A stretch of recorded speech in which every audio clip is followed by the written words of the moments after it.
Continuamos. Leamos dos citas más. Vamos a leer Juan 20, del 21 al 22. Dice así.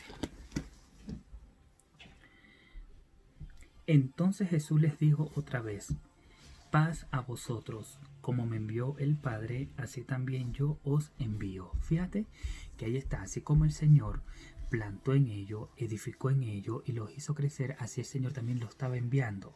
Es decir, en otras palabras, el Señor le estaba diciendo: así como ustedes han crecido, han avanzado espiritualmente a través de mis enseñanzas, así mismo yo les doy mi paz. Darle la paz de Dios significa gobierno, y gobierno quiere decir protección. Es decir, Dios le está diciendo, o Jesucristo, Dios mismo le está diciendo: vayan, les entrego mi paz, es decir, les entrego mi gobierno. En otras palabras, les entrego mi protección. Vayan, yo los envío. Y le continúa diciendo: y habiendo dicho esto, sopló y les dijo, fíjate lo que sopló: recibí el Espíritu Santo.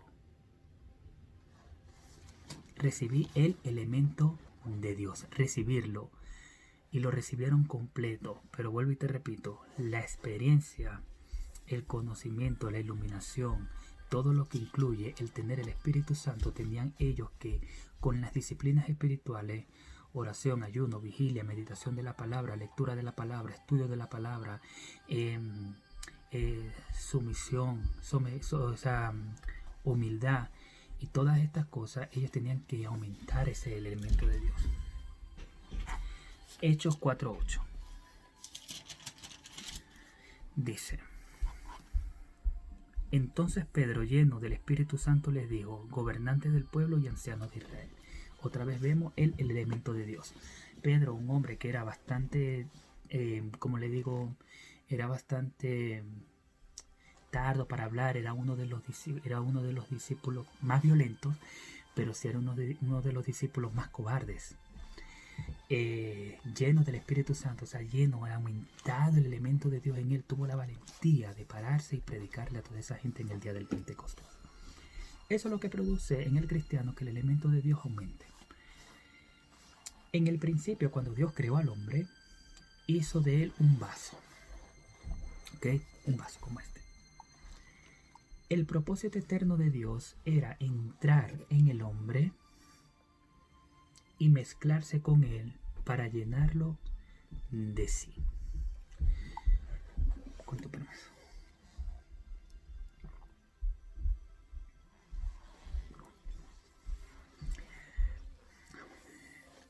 Estos somos nosotros, la cáscara. Cuando Dios creó al hombre en Génesis, capítulo 1, en 2 lo explica un poco mejor.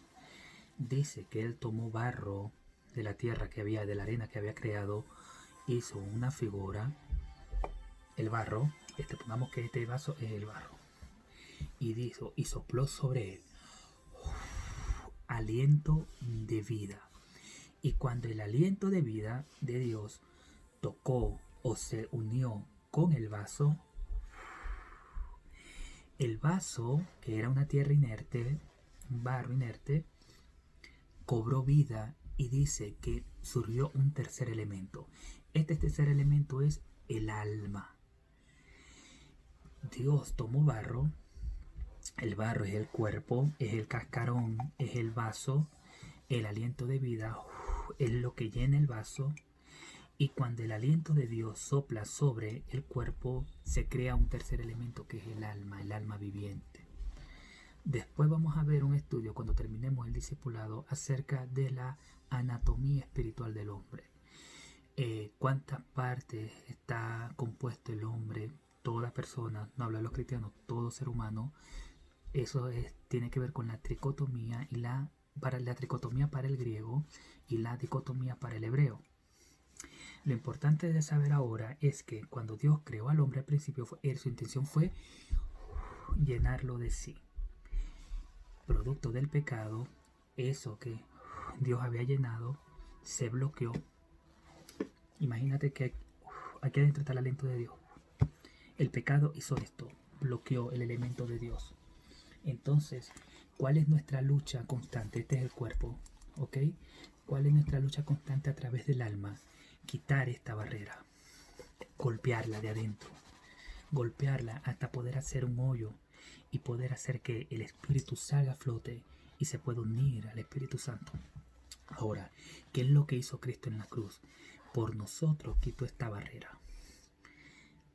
Nos libró del pecado, la barrera del pecado, nos la libró. Ahora el elemento de Dios que estaba escondido, estaba bloqueado, que es el Espíritu de Dios, el aliento de vida, ya puede salir y puede gobernar todo el cuerpo y puede arropar el alma. Ahora, como hemos sido acostumbrados tanto a vivir con esta barrera, hemos sido acostumbrados por años a vivir con esta barrera. Cuando esta barrera es quitada, no sabemos cómo obrar en el Espíritu porque es algo nuevo, son experiencias nuevas, es algo nuevo para nosotros o nuevo para el creyente. Por lo tanto, necesitas la palabra, la orientación, el consejo de gente que ya sabe cómo vivir con esta nueva naturaleza, una naturaleza divina, transformada, para poder ayudarnos a nosotros a poder vivir bajo esta naturaleza. El fracaso de Adán y Eva consistió en impedir que Dios llevara a cabo este propósito. Dios quería llenar a Adán y a Eva. De hecho, los llenó, ellos vivían en el Espíritu, con el aliento de Dios.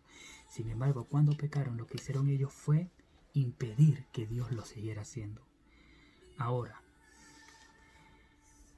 esto trajo como consecuencia de que Adán y Eva fueran apartados de Dios. Es lo mismo que sucede hoy en día con nosotros. Si nosotros impedimos que la vida de Dios salga a flote en nosotros, lo que estamos haciendo es que poco a poco nos estamos apartando de Dios. Sin embargo, el Espíritu Santo no se va de nosotros. Cuando un creyente cree en Cristo verdaderamente, como te comentaba anterior, el Espíritu Santo siempre está morando en él. A medida que peca, lo que hace es que el Espíritu Santo se va contristando, o sea, se va escondiendo hasta que quede en un rinconcito, pero nunca se va, siempre queda allí. Porque dice la palabra de Dios que Dios nos coloca a nosotros el sello, las arras del Espíritu, la garantía, como un sello. Y ese sello nunca se borra, sin embargo, puede poco a poco irse difuminando. ¿Qué significa ser apartado de Dios? O sea, apartado de Dios, no apartado para Dios, ¿ok? Dos diferencias. ¿Qué significa que una persona está apartada de Dios? Sencillo. Significa que el hombre no le da a Dios el lugar debido dentro de sí. Hay cristianos que le dan el primer lugar a la familia, o al trabajo, o a la esposa, o al novio, o a la novia, o a los hijos, a los sobrinos, a los papás, y no a Dios. Hay muchos cristianos que no idolatran una imagen, pero idolatran a personas que aman mucho. Y esa idolatría hace que le quiten dentro de sí el lugar que a Dios le corresponde.